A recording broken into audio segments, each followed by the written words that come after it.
Relativement à notre émission précédente, j'ai récolté beaucoup de messages, beaucoup de commentaires des internautes, des téléspectateurs qui me disent voilà, votre émission est très intéressante. On sait comment la chose se passe, on sait comment le marketing relationnel évolue, mais comment est-ce qu'on peut s'élancer dans une chose peut-être qu'on ne comprend pas bien et dont on ne sait pas les tenants et les aboutissants, dont on n'a pas l'expérience.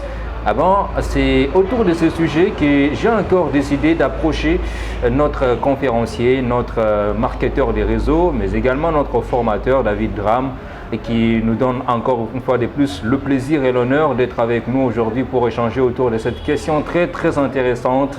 Très chers téléspectateurs et internautes de partout où vous nous suivez, vous êtes en train de suivre Success Story, votre émission qui vous propose en tout cas toutes les belles matières en ce qui concerne l'entrepreneuriat, qui vous propose également des coachs, des conférenciers qui pourront peut-être vous aider dans la réalisation de vos activités que vous menez. Monsieur David Dram est avec nous aujourd'hui. Bonjour et bienvenue.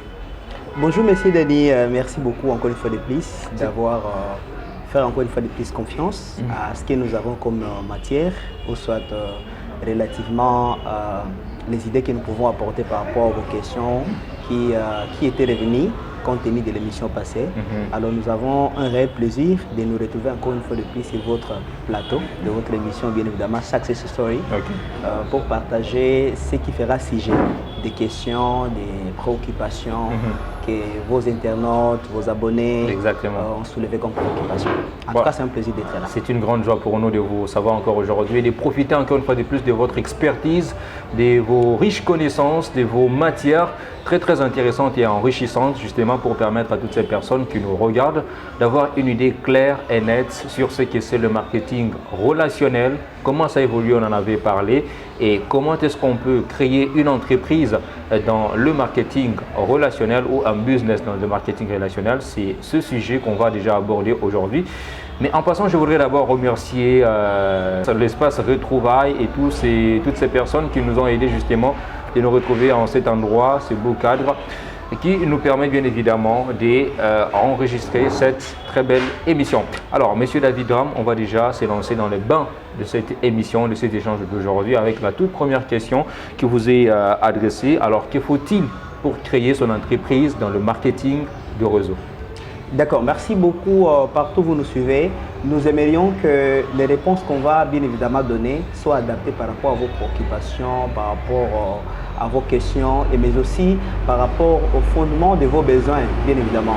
Alors la question qui vient de m'être adressée par M. Dani, par la voix haute des téléspectateurs qui sont d'une manière à une autre à l'ombre, c'est celle de savoir comment se lancer dans le business du marketing relationnel, soit comment créer son entreprise du marketing relationnel. Déjà là, à la base, on doit dire que c'est très simple pour créer une entreprise, soit une organisation du marketing relationnel. Si on veut se lancer, pour rendre l'explication plus explicite, pour se lancer dans ce business, qu'est-ce que ça demande? Ça demande première des choses, l'identification de ton besoin.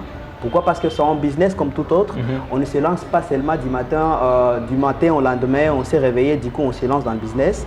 On doit d'abord identifier quelle est la chose qui va te permettre de se lancer dans le business. Quand on n'a pas un pourquoi, en tout cas il sera très difficile pour toi de se lancer dans ce genre de business. Pourquoi? Parce que tu seras tout simplement influencé par les gens qui le font sans savoir pourquoi toi-même tu te lances. La première des choses, il faut d'abord identifier pourquoi tu veux te lancer dans ce business. Exactement, les besoins, comme toute activité qu'on veut lancer sur le marché, il faut identifier les besoins et apporter une solution à ces besoins. Oui, le moment que tu ne sais pas qu'est-ce que cela va t'apporter, se lancer, ça sera le gâchis, ça sera la perte de temps et du coup tu pourras te blâmer à la suite. Et c'est ça même l'exemple de ces personnes qu'on remarque qui commencent et qui, par après, au bout de 3 mois, 4 mois, abandonnent les business. Est-ce que c'est ça même l'exemple qu'on peut donner justement par rapport à cette question que je vous ai posée?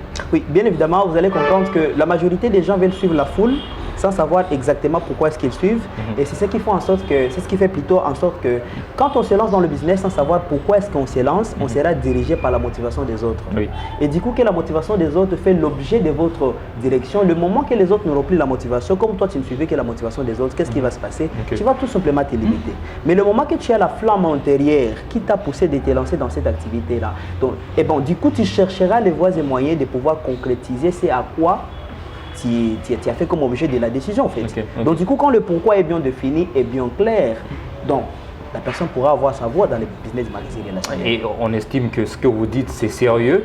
Et moi, personnellement, j'ai la ferme conviction que ce que vous dites, peut-être que c'est vrai parce que vous le faites. Est-ce que il y a d'autres personnes que vous connaissez, dont vous pouvez nous donner peut-être des noms, vous pouvez nous donner une référence de toutes ces personnes-là qui ont quand même fait ce même business et qui ont réussi? Des exemples tangibles et palpables. Ah ok, d'accord. Alors déjà là, on va aller dans notre environnement. Oui. Quand je parle de l'environnement, je vois les personnes que nous pouvons passer personnellement, soit d'une manière pratique, côtoyer, rencontrer, poser des questions, les gens qu'on peut atteindre, pas les gens que difficilement on ne pourra pas atteindre. Parlons de la RDC bien évidemment, ou soit dans la société dans laquelle nous vivons. Nous avons des gens comme Monsieur Oscar Nzanzu Chayosola, c'est un Congolais qui vit de Goma, qui vivait à Goma plutôt dans la province du Nord Kivu, qui était un étudiant qui avait fini ses études et à la fin des comptes, il a rencontré le business comme le marketing relationnel et du coup, il s'est lancé dans le business. Vous voyez? Et du coup, en se lançant dans le business, comme il identifiait la chose qui l'avait permis de se lancer dans le business, vous allez vous rendre compte qu'aujourd'hui, il est à succès. À succès, c'est-à-dire, il a eu à atteindre certains objectifs de sa vie et il vit une qualité de vie que certaines personnes aimeraient utiliser comme exemple pour pouvoir se lancer dans le business du marketing relationnel. Donc, du coup, par rapport à son exemple, on peut comprendre qu'il est probable pour les autres de se lancer dans le business, mais le moment qu'on connaît pourquoi est-ce qu'on se lance, en tout cas, la suite sera mieux. Alors, tout est question du pourquoi, du pourquoi on se lance dans une affaire, dans le business. Et quand on le sait, on a toutes les possibilités et tous les moyens possibles d'aller jusqu'au bout. C'est ce que vous voulez nous faire savoir à travers cette question. Alors, on va peut-être vous poser une autre question. C'est que, voilà, vous avez parlé du pourquoi qui doit être le soubassement de tout pour lancer un business. Alors, chez qui va-t-on peut-être investir? Où est-ce qu'on va faire ces activités-là du business? Et comment est-ce qu'on sera rémunéré? Ah d'accord. Et c'est là, je peux ajouter un autre aspect de question, cela va se faire dans combien de temps? D'accord. S'il fallait revenir par rapport à la question que tu viens de dire, parce que bien évidemment, il n'est pas encore répondu, il faudra d'abord considérer que cette activité est comme toute autre activité. D'accord? Le lieu importe peu dans cette activité. Et au-delà des lieux, l'état aussi importe peu dans cette activité. Ce qui importe le plus dans cette activité, d'abord, c'est de comprendre, et quand on veut se lancer dans le business, on doit acquérir certaines compétences qui peuvent permettre à la personne de mieux maîtriser les systèmes. Vous voyez? Donc du coup, quand on se lance dans le business, on se sous-entend à apprendre certains éléments qui favoriseront votre parcours dans le business. Vous voyez? Alors pour dire chez qui, ou soit pour répondre à la question de chez qui il faut investir, il faudra bien évidemment investir là où vous trouvez que le système vous favorisera d'évoluer. Vous voyez, parce qu'il y a plein de systèmes du business du marketing relationnel de plusieurs entreprises. L'objet ici, ce n'est pas d'attirer l'attention d'une entreprise à une autre, mais du coup, le moment qu'on t'a présenté un projet, un business du marketing relationnel, et tu es convaincu que ce système-là favorisera ta réussite, eh ben, il faut investir là-bas. Et investir pas seulement pour investir parce qu'il y a un système de rémunération qui est totalement intéressant, il faut aussi investir dans un système parce que tu réalises qu'il y a un programme d'accompagnement qui favorisera aussi ton succès. Parce qu'à quoi ça sert d'investir dans un système qui promet tout comme rémunération, mais en dehors de la rémunération, il n'y a pas un processus qui t'accompagnera à atteindre ce dont tu as besoin. Donc du coup, tu vas te retrouver à avoir un bon système de rémunération, mais par contre, comme tu ne sais pas quoi faire, où le faire, avec qui le faire, tu seras toutefois bloqué. Mais quand il y a un bon système de rémunération et un bon système d'accompagnement, les gens qui peuvent t'aider à atteindre ce dont tu as besoin, à ce moment-là, ça pourra être mieux pour la personne qui vient de se lancer dans ce business sans tenir compte de quel secteur d'activité la personne évolue. Là, je dois préciser.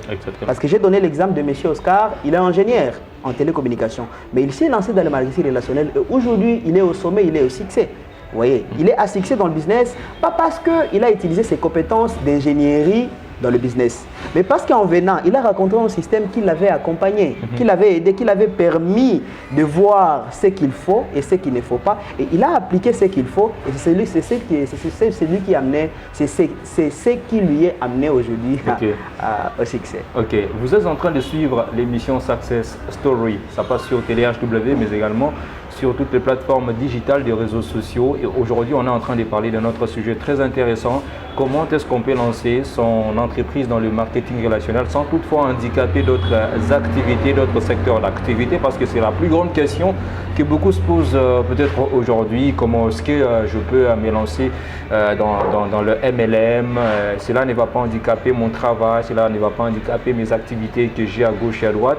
Avant toutes ces questions-là, vous allez trouver des réponses autour de cet échange avec M. David Dram, à qui j'adresse encore une autre question, c'est celle de savoir quelles sont vraiment les activités qui seront réalisées ou qui sont habituellement réalisées lorsqu'on est dans le business du marketing relationnel.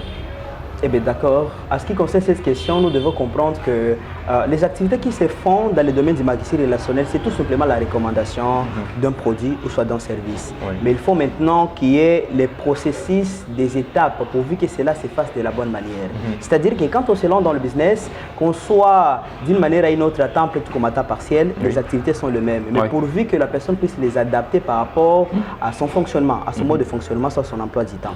C'est-à-dire, quand on se lance dans le marketing relationnel, c'est comme toute autre activité. On est censé avoir la liste des prospects, les gens qu'on contactera, les gens qu'on informera de ce qu'on a comme opportunité, comme service, comme produit.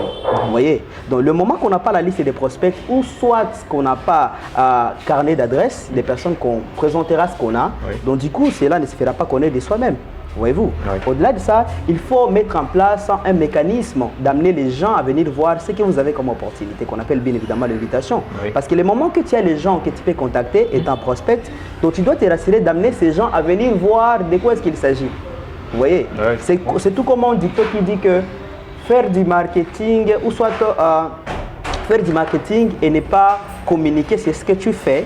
C'est tout comme faire un clin d'œil à une femme et toi tu es dans le noir, c'est que exactement tu es la seule personne qui sait ce que tu viens attendre de faire parce que la personne qui est dans la lumière ne verra pas de quoi il s'agit. Donc quand tu te lances dans le business et tu restes à la maison, et tu penses que les gens eux-mêmes découvriront qu'est-ce que tu as comme projet, qu'est-ce que tu proposes comme service, qu'est-ce que tu as comme produit. Ça ne se passera pas de cette manière. Il n'y a pas de la magie dans le marketing relationnel. Donc tu dois inviter ces gens-là à venir voir de quoi est-ce qu'il s'agit. Et là où il y a l'invitation, il doit bien évidemment y avoir la présentation. Parce que quand il y a la présentation, c'est cette présentation-là qui favorisera la personne de comprendre c'est quoi le service, c'est quoi le produit, c'est quoi l'entreprise, c'est quoi le plan de rémunération. Parce que l'ensemble de cette présentation-là amènera la personne alors d'une manière à une autre à faire quoi? À être intéressé de cela. Exactement. Vous voyez, comme opportunité. Et au-delà de ça, tu pourras maintenant accompagner la personne sur ses objections, s'il a des questions et tout, qu'on appelle les closing. À ce moment-là, tu pourras maintenant valider la décision de la personne étant positive, tout comme négative. Parce que si la personne est négative par rapport à l'opportunité, eh bien, c'est pas la fin du monde. La personne n'est pas la seule personne. Exactement. Il faut toujours avoir la mentalité de comprendre que quand il y a un produit, un service, ou soit une entreprise, une opportunité, tout le monde ne sera pas intéressé. Malheureusement, la majorité des gens qui se lancent dans le business du marketing relationnel estiment que tout celui qui parlera sera intéressé, comment ça sera positif, il va accepter. Ben, du coup, quand on se lance, on se rend compte qu'on a déjà fait 2, 3, 4, 5, 7 présentations et personne ne s'est décidé de commencer. On juge directement le business en fonction de cette faible proportion. On ne se rend même pas compte que dans d'autres activités, ça se passe de la même manière. Prenons le cas de figure de l'église. Combien de fois les gens font l'évangélisation? Est-ce que vous allez me convaincre qu'à chaque fois que les gens descendent sur le terrain, faisant l'évangélisation, c'est à ce moment-là qu'ils gagnent des âmes? Évidemment pas. Donc ils se font rejeter. Il y a des gens qui disent que non, ils ne sont pas intéressés. Pas parce que Dieu n'existe pas. Pas parce que Dieu est mauvais. Tout simplement parce que la personne estime que ce n'est pas le bon moment pour lui. Estime qu'il n'a pas encore besoin de ça. Donc du coup, c'est la même chose dans le business. Dans le moment que tu présentes le business, tu montres tout ce qu'il y a comme avantage à la personne et que la personne n'est pas intéressée. Peut-être que la faute n'est pas toi. Et ça pourrait aussi être toi si seulement si tu n'as pas les compétences nécessaires. Ou soit tu ne l'as pas fait de la bonne manière possible. Mais confirmez que même si tu l'as fait de la bonne manière possible, il doit y avoir toujours deux opinions. Il y aura l'opinion négative et l'opinion positive. Alors ce qu'il faut à ce niveau-là, c'est respecter aussi l'engagement et la vie de ton prospect. S'il dit non, ce n'est pas un problème, gardez la bonne relation. S'il dit oui, ok, accompagnez-le sur comment est-ce qu'il prendra la décision pourvu que vous vous lanciez dans le business. Voilà. Et vous êtes en train de parler de la rejection. En parlant de la rejection, moi je me dis peut-être que c'est parmi les choses qui font à ce que les gens se lancent dans le marketing des réseaux. Parce que j'ai reçu une question d'un internaute, d'un téléspectateur également qui me dit moi je n'aime pas faire le marketing des réseaux. Pourquoi? Parce que ça ne me permet pas d'être vraiment à temps plein. Ça va handicaper mes activités que je fais ailleurs. Déjà que je suis passionné par mon boulot.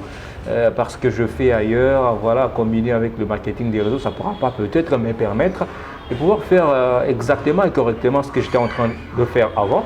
Alors comment est-ce qu'on peut faire le marketing de réseau ou le marketing relationnel sans toutefois handicaper d'autres occupations qu'on avait déjà avant?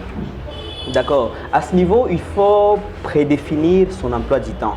Parce que du coup, quand tu viens de te lancer dans une nouvelle activité, c'est toi qui sais qu'est-ce qui était ton emploi du temps avant cette activité-là. Et dans ton emploi du temps, comme c'est une nouvelle activité, il faut aussi créer le temps pour la croissance de cette activité-là. Le problème, c'est quoi? Il y a la majorité des gens qui se lancent dans le business du marketing relationnel, qui étaient dans une autre activité à part, mais commençant le marketing relationnel, ils estiment que ça fonctionnera de manière automatique, ou soit de soi-même. Donc, le moment qu'on se lance dans le business, même si on était dans une autre activité, on est employé peut-être quelque part, on dirige déjà une autre activité quelque part. Il faut comprendre que c'est une nouvelle affaire que tu viens attendre de démarrer. Donc, ça demandera ton investissement, ton implication, ton temps, ton attention, pour que celle-ci, en termes d'affaires, puisse aussi grandir avec le temps. Oui. Tout ce dont nous donnons notre attention grandit avec le temps.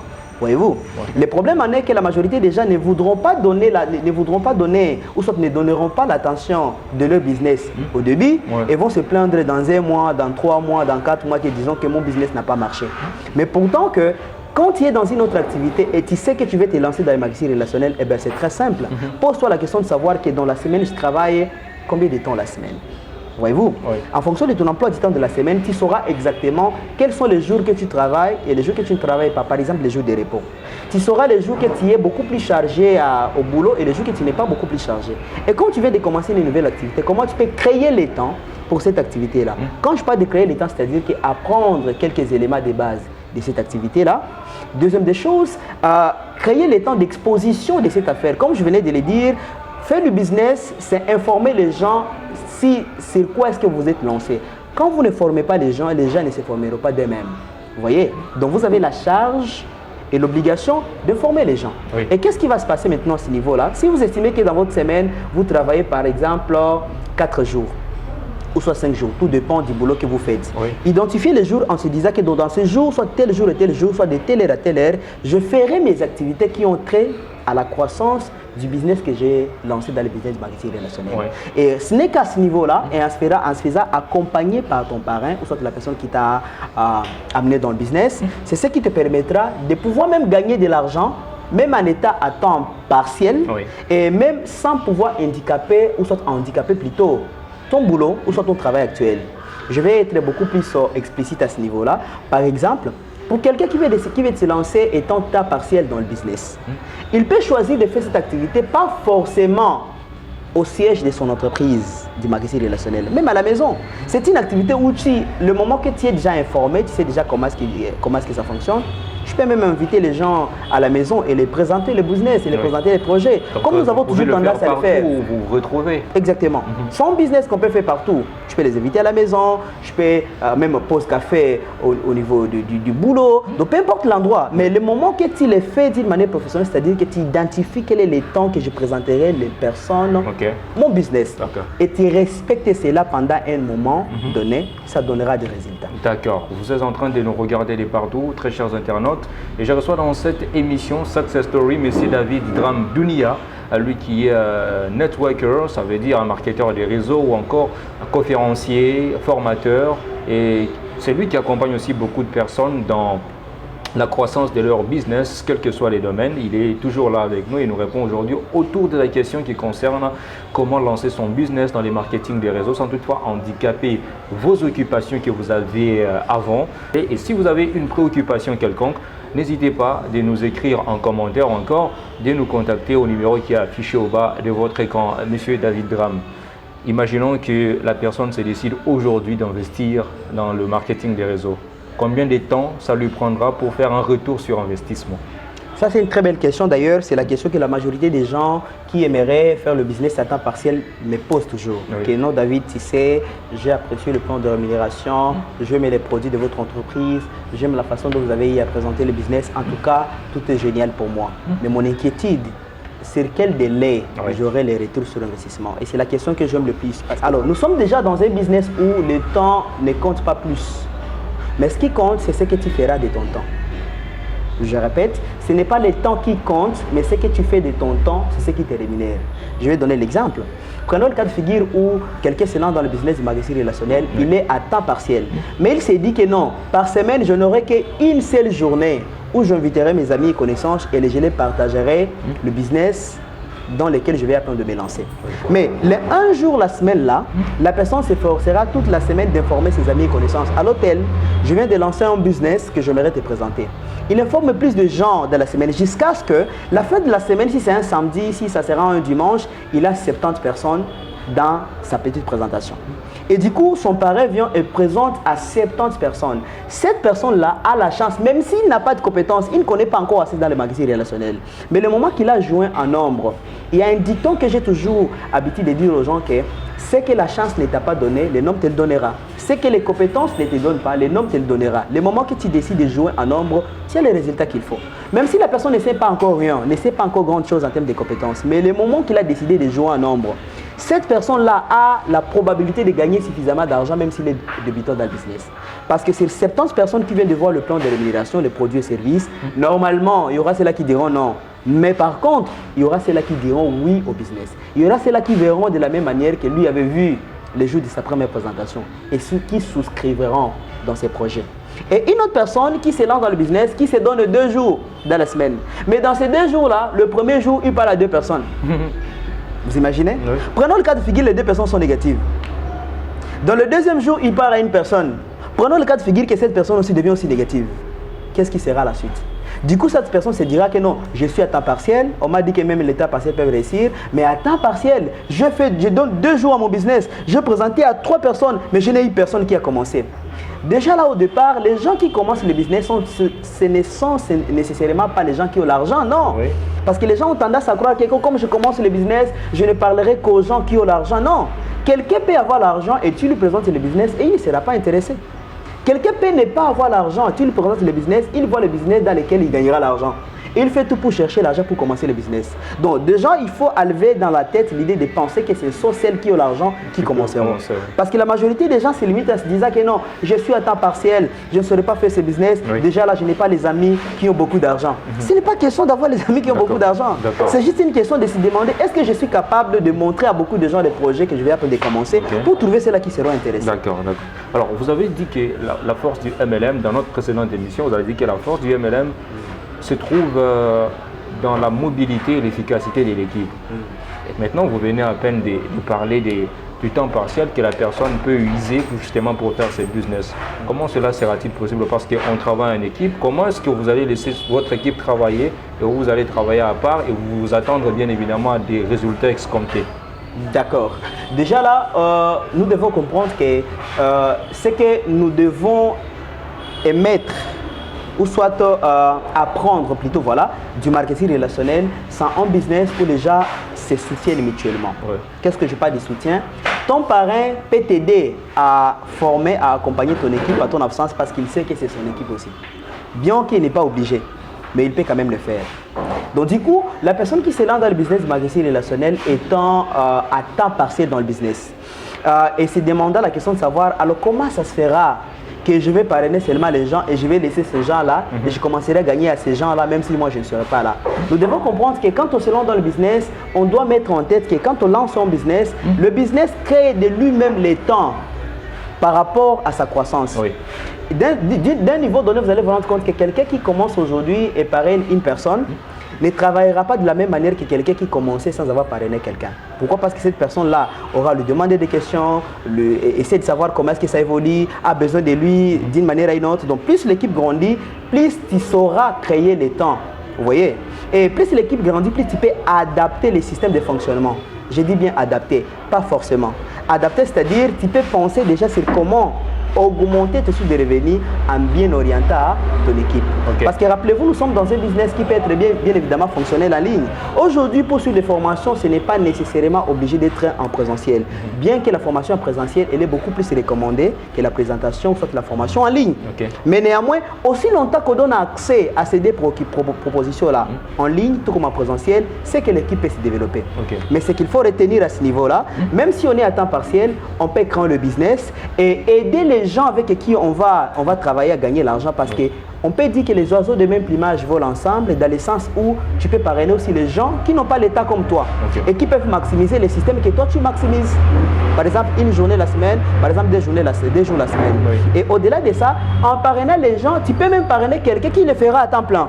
Peut-être qu'il lui aura le temps avec ton parrain pendant que toi tu ne seras pas là. Peut-être lui viendra au siège là où il y a les programmes d'accompagnement de formation au quotidien pendant que toi tu ne seras pas là. Et cela n'empêchera pas que ton équipe puisse grandir parce que toi tu n'es pas là. Vous voyez? Mais ton implication est aussi bien évidemment importante, mais pas obligatoire. D'accord.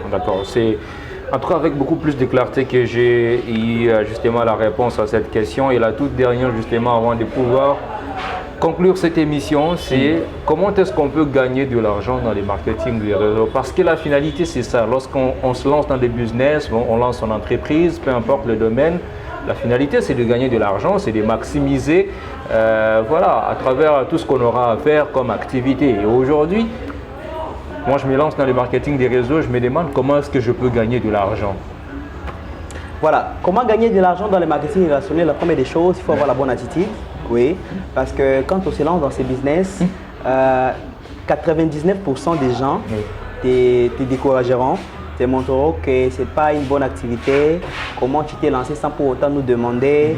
Plutôt, c'est nous qui allions te montrer ce qu'il fallait faire, ça ce n'est pas un bon modèle d'activité. Du coup, on se retrouve dans une société ou soit dans une communauté où les gens ont tendance à montrer les gens que c'est eux qui maîtrisent les systèmes ou soit les projets sans que ces gens-là soient les gens qui évoluent dans ces projets-là. Oui. Alors la question qu'on se pose, qui sont les personnes qui sont censées t'aider à comprendre le système?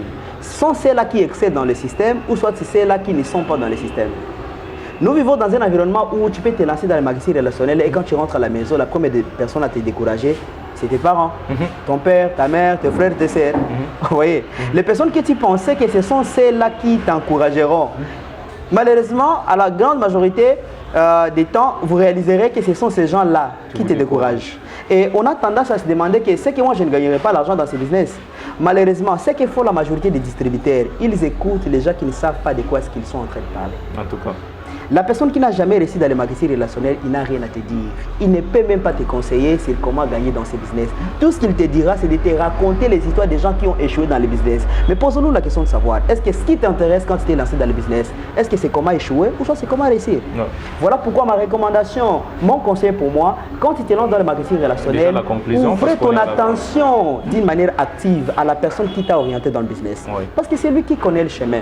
C'est lui qui connaît ce qui est bien pour toi. C'est lui qui connaît comment t'aider à gagner de l'argent dans ce business-là. Okay. Mais quand tu te lances et vouloir écouter les gens qui ne savent pas de quoi est-ce qu'il s'agit, sinon ils vont te rendre tout simplement négatif. Exactement. Et tu vas te retrouver n'est pas en train de suivre ce qui est censé être fait pour que tu puisses gagner de l'argent. Et c'est ainsi que les gens ne gagnent pas l'argent. Ils commenceront à entrer dans de débats avec leurs parrains. Le parrain qui fait ça, il se dit que non, on m'a dit que ça ne fonctionne pas. Mais le moment que tu écoutes ton parrain, tu fais ce qui doit être fait, ce qui apporte de l'argent, tu recommandes les projets, les produits et services aux gens, tu peux gagner de l'argent dans ce business. Voilà, comment faire le marketing du réseau, comment lancer son entreprise dans le marketing du réseau sans toutefois handicaper vos occupations que vous étiez en train de faire auparavant. C'est la question que nous avons abordée aujourd'hui dans cet échange avec M. David Dramdounia, voilà. Lui qui est conférencier, formateur, mais également accompagnateur de toutes ces personnes qui ont décidé de se lancer dans les business, quels que soient les domaines, et beaucoup plus particulièrement dans le marketing des réseaux. Nous sommes arrivés pratiquement à la fin de notre échange d'aujourd'hui. Merci M. David d'avoir été des nôtres aujourd'hui. Merci beaucoup, M. Dani. Nous espérons que cette émission a comme objectif de donner la lumière à certains sujets qui ne sont pas dits ouvertement, ou soit qui ne sont pas à la portée de tout le monde au sujet du marketing relationnel. Donc cette émission vous aidera à la longue à comprendre c'est quoi le marketing relationnel, quels sont les éléments, qu'est-ce qu'il faut faire pour y exceller, comment on peut gagner de l'argent. D'accord, c'est avec beaucoup de plaisir qu'on vous recevra prochainement justement pour aborder cette question. Merci également aux équipes techniques et rédactionnelles qui m'ont aidé ou qui ont concouru également à la fois à la réalisation et à la production de cette émission. Merci également à l'espace Retrouvailles qui nous a servi des cadres aujourd'hui pour enregistrer cette émission. Nous avons le plaisir de vous retrouver prochainement avec la même passion et la même détermination. Au revoir.